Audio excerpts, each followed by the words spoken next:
जयपुर से बड़ी खबर आपको बता दें, जहां धर्म परिवर्तन और देशद्रोही गतिविधि मामले में एक्शन हुआ है। ईडी के हत्थे चढ़ा एक और संदिग्ध आरोपी बीकानेर निवासी सादिक खान को गिरफ्तार किया गया है। दस्तावेजों और ग्रामीणों की जांच के बाद गिरफ्तारी हुई है। 17 सितंबर को सादिक के ठिकानों पर भी छापेमारी की गई थी और सादिक पर मस्जिद के नाम पर चंदा इकट्ठा करने के आरोप हैं। चंदे का इस्तेमाल विदेश यात्राओं के लिए किया गया और कोर्ट ने सादिक को 6 दिसंबर तक रिमांड पर भेज दिया है। ये बड़ी खबर जयपुर से है, जहां धर्म परिवर्तन और देशद्रोही गतिविधि के मामले में ये बड़ा एक्शन हुआ है। ईडी के हत्थे एक और संदिग्ध आरोपी चढ़ा है। बता दें कि बीकानेर निवासी सादिक खान को गिरफ्तार कर लिया गया है। दस्तावेजों और प्रमाणों की जांच के बाद से गिरफ्तारी हुई है। 17 सितंबर को सादिक के ठिकानों पर छापेमारी हुई थी और सादिक पर मस्जिद के नाम पर चंदा इकट्ठा करने का आरोप है। चंदे का इस्तेमाल विदेश यात्राओं के लिए किया गया। बता दें कि कोर्ट ने सादिक को 6 दिसंबर तक रिमांड पर भेजा है। कौन है सादिक और क्या उस पर आरोप है, वो भी ग्राफिक्स के जरिए आपको दिखा रहे हैं।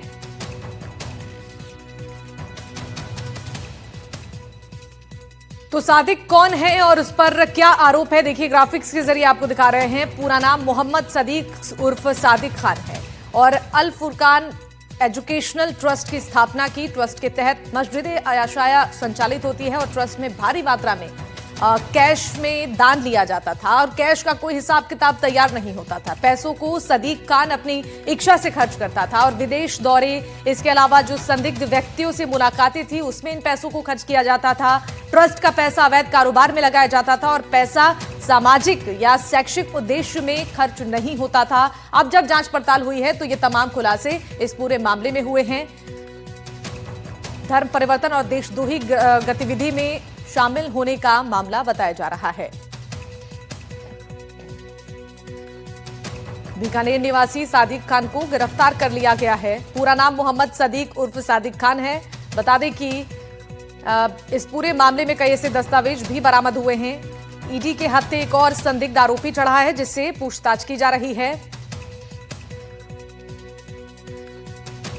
धर्म परिवर्तन और देशद्रोही गतिविधि मामले में एक्शन हुआ है। ये बड़ी खबर है जयपुर से, जहां ईडी का ये बड़ा एक्शन देखा गया है। एक और संदिग्ध आरोपी ईडी के हत्थे चढ़ा है।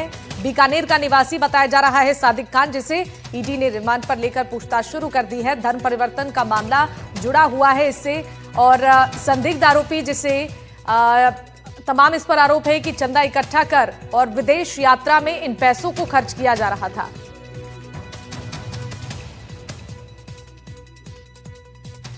ये संदिग्ध आरोपी बीकानेर का बताया जा रहा है, जिसका नाम सादिक खान है और ईडी ने अब इससे पूछताछ शुरू की है। धर्म परिवर्तन और देशद्रोही गतिविधि के मामले में एक्शन लेते हुए ये प्रक्रिया अब शुरू हुई है और उम्मीद ये भी है कि पूछताछ के दौरान कई और खुलासे संभव है। दरअसल फिलहाल जो जानकारियां हैं जांच के दौरान, उसमें ये सामने आया है कि जो पैसे चंदा के नाम पर इकट्ठे किए जा रहे थे उससे ये विदेश दौरे करता था।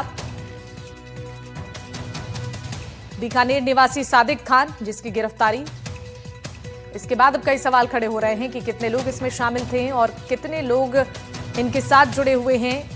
इस बात की जानकारी तब सामने आएगी जब ईडी की टीम रिमांड पर पूछताछ शुरू करेगी। संभव है कि और बड़े खुलासे इस मामले में हो सकते हैं। कौन है ये आरोपी और क्या इसके कनेक्शंस हैं, वो भी लगातार ग्राफिक्स के जरिए आपकी टीवी स्क्रीन पर रख रहे हैं। बढ़ते हैं खबरों में आगे। हनुमानगढ़ में हेरोइन तस्करी पर अब तक की सबसे बड़ी कार्रवाई की गई है। पुलिस ने 15 करोड़ के हेरोइन और हथियारों के साथ 2 आरोपियों को गिरफ्तार कर लिया है। डीएसटी और सांगरिया पुलिस ने संयुक्त रूप से इस कार्रवाई को अंजाम दिया है। आखिर ये पूरा मामला क्या है, इस रिपोर्ट के जरिए आपको दिखाते हैं।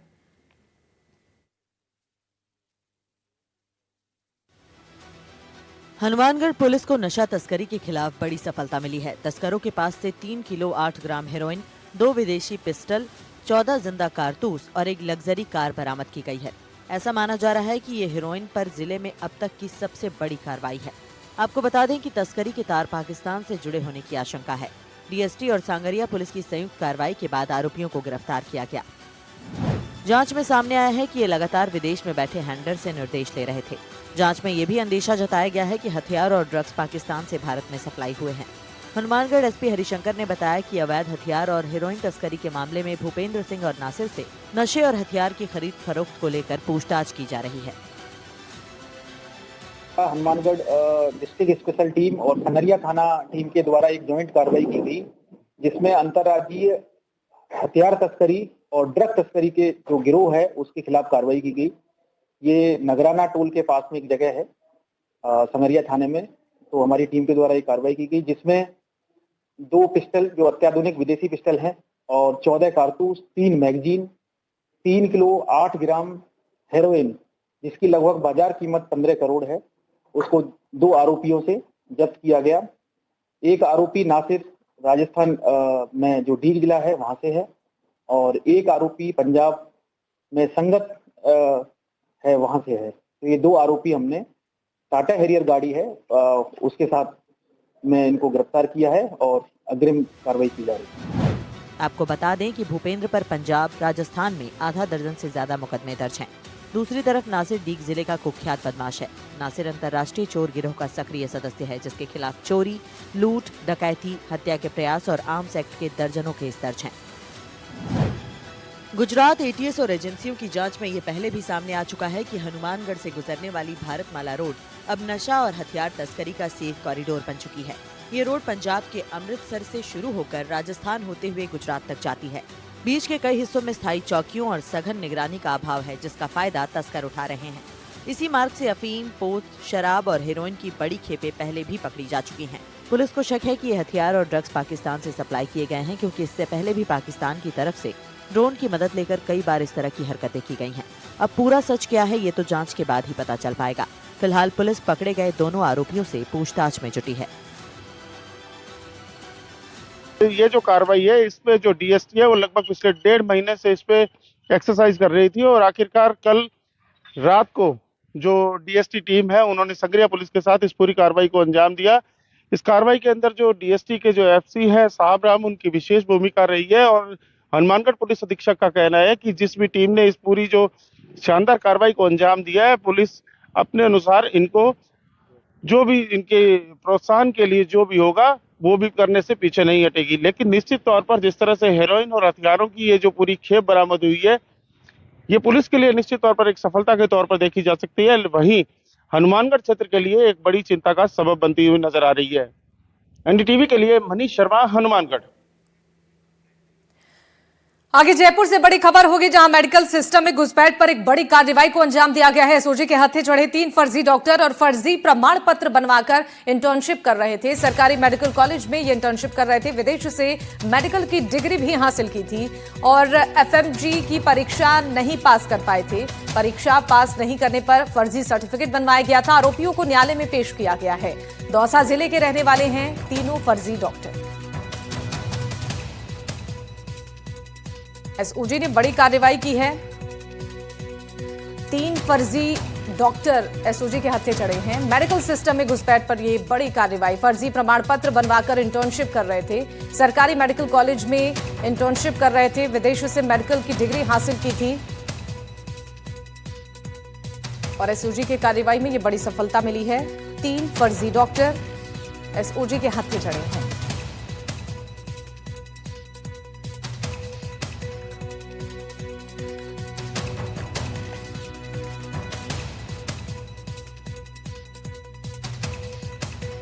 जयपुर से बड़ी खबर, मेडिकल सिस्टम में घुसपैठ पर बड़ी कार्रवाई। एसओजी के हत्थे 3 फर्जी डॉक्टर चढ़े हैं। फर्जी प्रमाण पत्र बनवाकर इंटर्नशिप कर रहे थे। सरकारी मेडिकल कॉलेज में इंटर्नशिप कर रहे थे। विदेशों से मेडिकल की डिग्री भी हासिल की थी।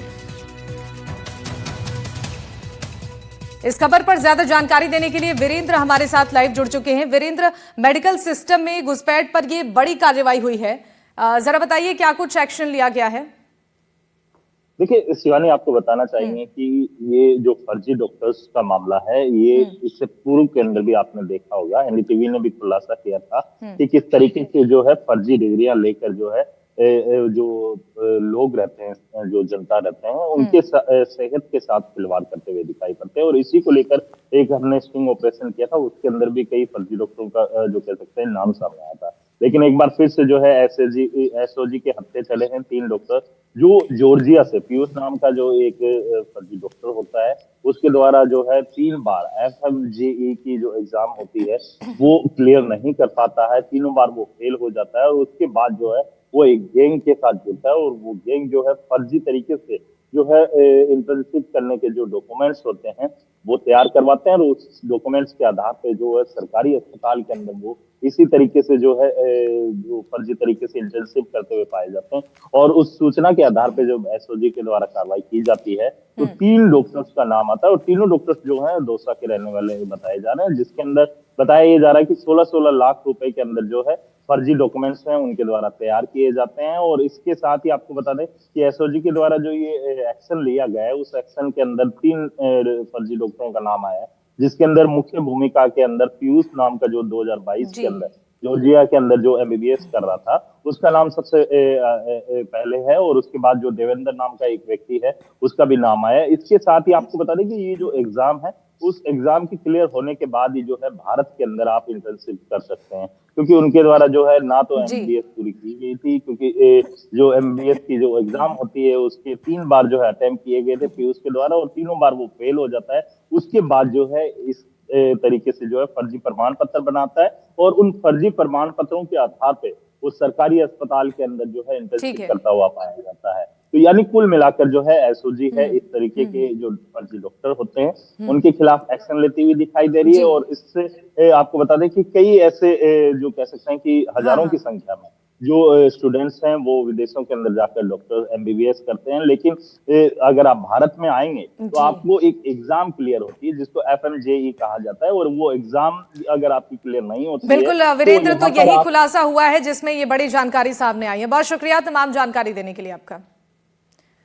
चलिए आगे बढ़ते हैं और जयपुर से बड़ी खबर आपको बता दी, जहां शातिर चोर पुलिस के हत्थे चढ़ा है। कब्जे से बड़ी मात्रा में सोना चांदी बरामद हुआ है। 829 ग्राम सोने की ज्वेलरी और सिल्ली मिली है। 807 ग्राम चांदी की ज्वेलरी बरामद हुई है। 1 लाख से ज्यादा रुपए और बाइक भी बरामद की गई है। आरोपी रात में रेकी कर घरों को निशाना बनाता था और चोरी के 47 प्रकरणों में फरार था।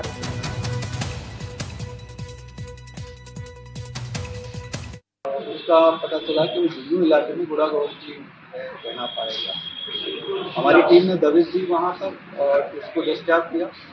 उससे पूछताछ की गई और पूछताछ के दौरान जो उसमें ज्वेलरी गई थी उसके बारे में पूछा तो उसने बताया हमें। उसके बाद हमने इससे इस पूरी वारदात में जो 28 तारीख को वारदात हुई थी उसमें करीब सोना और चांदी की ज्वेलरी जो करीब 1 करोड़ से ऊपर की कीमत की है उसको हमने बरामद कर लिया है। 1 लाख से ऊपर इससे नकदी बरामद हुई है। इसके अलावा इस वारदात में जो मोटरसाइकिल अपाचे ने यूज की थी वो भी चोरी की थी। वो थाना इलाका हिंदी कैंप के इलाके से चोरी की थी। और इसके अलावा 5 वारदातें और हमें ट्रैक की, अभी तक इससे पूछताछ की है।